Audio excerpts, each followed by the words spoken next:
네, 안녕하세요. 강산입니다.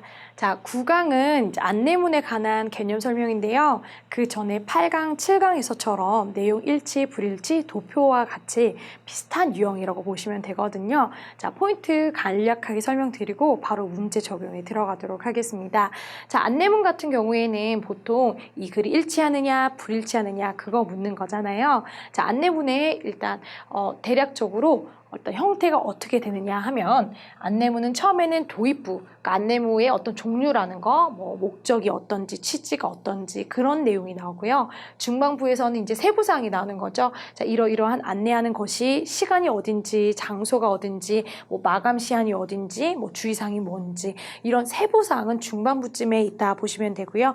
마지막에 후반부에 이제 나오는 내용은 이러이러한 뭐 당부나 독려 같은 그리고 마무리 멘트로 뭐 추가 정보를 조금 더 안내해주는 경우가 있기는 합니다. 그래서 이렇게 글이 구성이 되어 있고 글의 내용 순서 또한 선택지 순서가 같기 때문에 굉장히 편하게 답을 찾을 수가 있거든요. 자, 어떻게 해요? 키워드를 이용해서요. 먼저 선택지를 먼저 보시고 키워드를 이용해서 내용을 빨리 찾아서 맞는지 아닌지 얼른 찾는 게임이잖아요. 자, 그러면 그 키워드란 당연히 대문자, 지역, 나라, 도시, 책, 사람과 같은 이런 이름들은 명칭이다 보니 대문자를 쓰잖아요. 그래서 대문자를 얼른 찾아보시는 거, 눈에 띄는 대문자 찾기, 그리고 눈에 띄는 이런 숫자, 연도라던가 날짜라던가 나이라던가 혹은 돈 얘기도 많이 나오거든요. 그래서 이런 돈 같은 이런 숫자를 얼른 보실 수 있으니까 선택지에 대문자 숫자가 있으면 얼른 내용에 가서 찾으셔야 된다는 거. 그리고 선택지를 보실 때는 5번에서부터 위로 1번으로 올라가야 된다는 거. 왜요? 마찬가지로 이 안내문의 이제 내용도요. 정답이 후반부에 보통 배치되어 있는 경우가 굉장히 많아요. 그래서 5번에 얼른 찾아서 후반부에 4번, 3번쯤에 답을 찾으셨으면 바로 다음 문제를 넘어가서 시간을 아껴야 되는 유형 중에 하나이기 때문에 그렇게 하시는 게 좋습니다. 자, 그리고 선택지를 보실 때 항상 조심하게 보셔야 되는 건 긍정인지 부정인지 확인하시고요. 그리고 반이어가 있다면 그 반이어로 오류를 만들 수 있으니까 오답을 반이어를 이용해서 만들 수가 있으니까 반이어가 될 만한 어떤 그 어휘도 잘 챙겨보시고요. 그리고 마지막으로 나라 이름이나 뭐 숫자 같은 거 나라 이름을 살짝 바꾸진 않았는지 숫자를 조금 바꾸진 않았는지 그런 걸 체크하시면 될 것 같습니다. 자, 수능에서는 항상 매년 일치 문제 하나 불일치 문제 하나 이렇게 출제가 되고 있으니까 자, 일치인지 불일치인지도 확실히 줄을 그어 놓으시고 확실히 그 일치인지 불일치 이거 헷갈려가지고 틀리면 너무너무 아까우니까 자, 항상 기억을 잘 하시고요. 문제를 통해서 한번 적용을 해보도록 하겠습니다.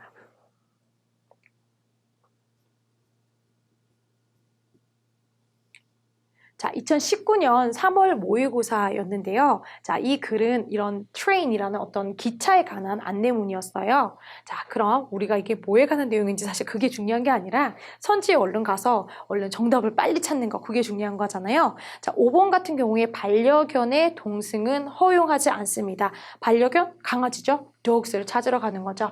그랬더니 dogs of any size are not permitted 라고 나와 있어요. 자, 이렇게 허용이 되지 않습니다 라고 나와 있죠. 그래서 허용이 되지 않는다 맞는 거죠. 자, 이 글은 불일치 않는 거 찾는 거니까 5번은 맞는 거예요. 자, 그리고 나서 4번으로 올라가는 거죠. 자, 20개의 테마 정원을 지나간다. 그럼 20이라는 숫자를 찾던지 뭐 테마는 영어로 theme이라고 하잖아요. 테마 정원을 얼른 찾으러 가는 거예요. 자, 위로 올라갔더니 어떻게 나와 있죠?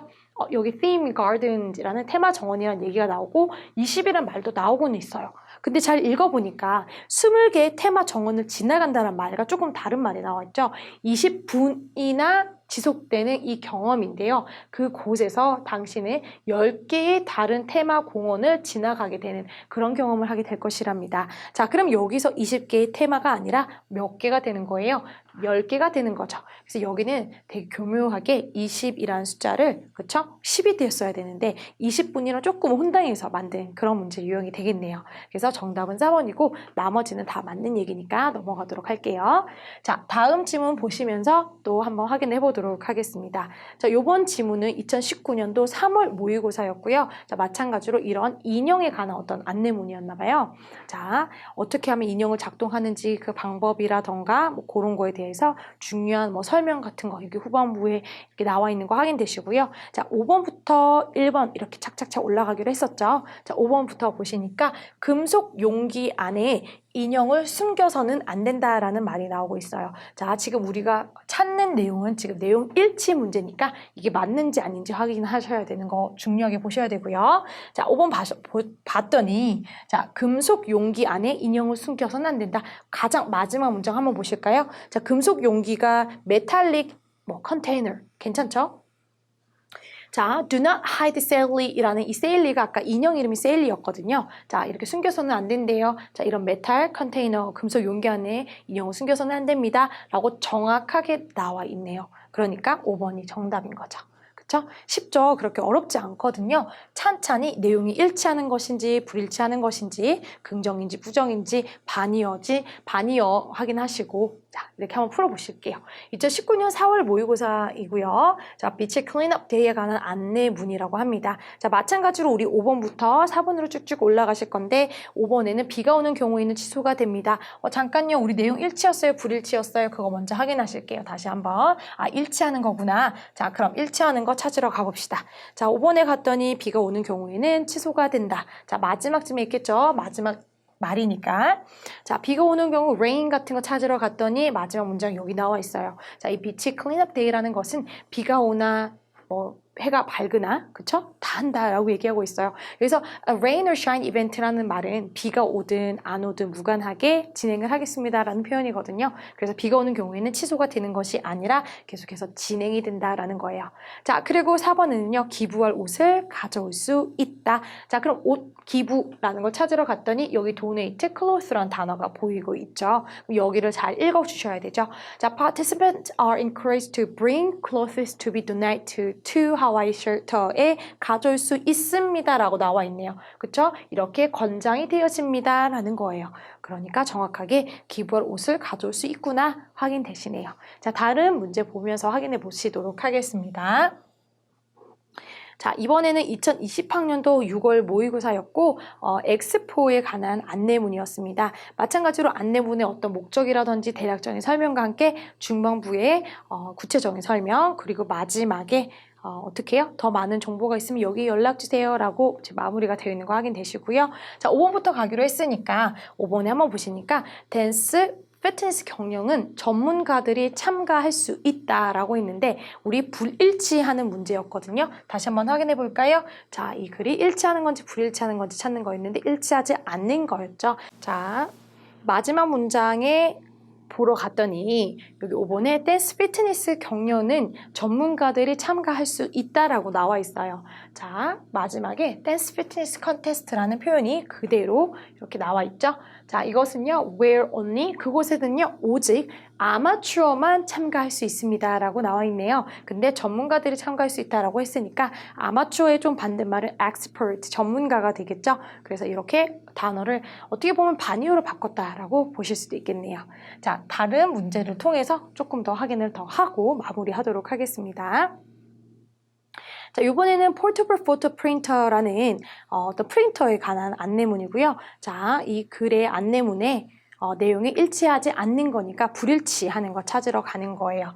자, 마지막부터 읽기로 했죠. 계속해서 후반부에서 정답 나오는 거 확인되시죠? 자, 5번에 갔더니 용지가 걸리면 전원을 끄고 수동으로 빼내야 된다. 선생님 이거를 읽고 반이어를 바로 수동, 자동 이렇게 기억을 했었거든요. 생각을 했었거든요. 자, 정확하게 그렇게 나오고 있어요. 마지막이니까 마지막 문장쯤에서 찾으러 가셨을 때 turn the device off and on again이니까 그 기계를 껐다 켰다 다시 하라라는 얘기죠. 그리고 the paper will be ejected automatically. 이렇게 자동적으로 그 페이퍼가 이렇게 나올 거다라는 거예요. 자, 언제요? When a paper jam occurs. 여기서 paper jam이라고 하면 종이가 걸리는 걸 paper jam이라고 하거든요. 그것이 발생을 하면 그 페이퍼를 do not pull out, 이렇게 잡아당기려고 하지 말고 자, 뭐 하냐면 그 기계를, 그 프린터를 껐다가 켰다 하세요. 그러면은 그런 경우에는 종이가 자동적으로 나올 겁니다. 배출될 겁니다. 이 얘기를 하고 있는 거예요. 자, 그랬더니 용지가 걸리면 전원을 끄고 수동으로 빼내야 합니다. 라는 건 불일치인 거죠. 전원을 껐다가 켜고 그리고 나서 수동으로 빼내는 것이 아니라 자동으로 나옵니다. 라고 얘기하는 거니까 반이어를 이용한 그런 오답을 맞는 거였죠. 수동이 아니라 자동이었어요. 자, 조금만 더 가볼까요? 자, 다른 문제가 보시니까 자, 여기 뭐 셰프 캠프에 관한 설명이고요. 자, 여기를 보시니까 마지막부터 보기로 했죠. 내용에 관한 일치하는 거 찾는 거였어요. 자, 5번에 봤더니 요리책 만들기 활동은 수요일과 목요일에 있어요. 수요일, 목요일은 찾기가 굉장히 쉽잖아요. 그래서 수요일, 목요일을 갔더니 여기네요. 자, 그랬더니 여기 안에 요리책 만들기 활동을 찾는 거죠. Create a recipe book이라는 이 활동은 목요일에만 있는 게 확인이 되는 거예요. 그렇죠? 수요일에는 그런 활동이 없는 게 확인이 되거든요. 그래서 이 요일, 수요일은 하나 빠져야 되는 게 맞는 거고요. 자, 4번을 보실까요? 캠프 기간 중 매일 다른 강사가 가르친다. 강사는 인스트럭터잖아요. 자, 인스트럭터를 보러 갔더니 여기 자 매주 인스트럭터의 이름이 모두 다른 것이 확인이 되죠. 그러니까 정답은 4번입니다. 자, 이렇게 푸셔야 되는 이런 유형도 있고요. 자, 마지막 유형 하나 더 보시고 마무리하도록 하겠습니다. 자, 마지막은 이 Glen High School Family Dinner and Dance라는 뭐 저녁 먹고 춤추는 그런 안내문인가 봐요. 자, 이 글도 마찬가지로 마찬가지가 아니라 내용에 이제 일치하지 않는 불일치 문제였는데요. 자, 5번에 보시니까 가족 사진을 찍어줄 사진사가 현장에 있을 것이다. 현장이라는 말은 on site예요. 혹은 그 말을 몰라도 가족 사진, 뭐 family photograph, family picture라는 표현이고 마지막이니까 마지막 문장쯤 보시면 되는 거예요. There will be a photographer on site to take family photos 라고 나와 있죠. 그래서 가족 사진을 찍어줄 사진사가, photographer가 그 on site에 있습니다 라는 거 5번은 맞는 거 확인이 되시죠. 자, 그럼 4번을 볼까요? 참가자의 옷차림에 제약이 없습니다. 이런 옷차림에 대해서 얘기하는 안내문은요. 항상 드레스 코드라는 말을 써요. 드레스 코드란 말은 어떤 행사를 참여했을 때 내가 어떤 스타일의 옷을 입어야 되는지에 대한 설명을 간략하게 이렇게 드레스 코드란 말을 쓰니까 상식적으로도 알아두면 좋은 단어예요. 자, 여기 드레스 코드라는 거, 자, 참가자의 옷차림에 제약이 있는지 없는지 보실까요? Semi-formal for all participants. 자, 모든 참가자는요, formal은 그냥 형식적이고 정장 입는 정장의 어떤 형식적인, 공식적인 그런 옷차림을 formal이라고 하고, semi는 항상 그 정도의 반 정도를 semi라고 하거든요. 그래서 반정장의 차림 이 정도로 생각하시면 되겠어요. 자, 그럼 옷차림에 제약이 있는 것이 아니라 제약이 있다가 맞는 거죠. 그래서 긍정문을 이제 부정문으로, 이렇게 부정문을 긍정문으로 바꾼 그런 유형이 되겠네요. 그래서 정답은 4번입니다. 자, 여러분 안내문도 저랑 같이 쉽게 간단하게 정리 다 되셨죠? 자, 끝까지 열심히 하시고 우리 또 다음 강의에서 만나 뵙도록 하겠습니다. 감사합니다.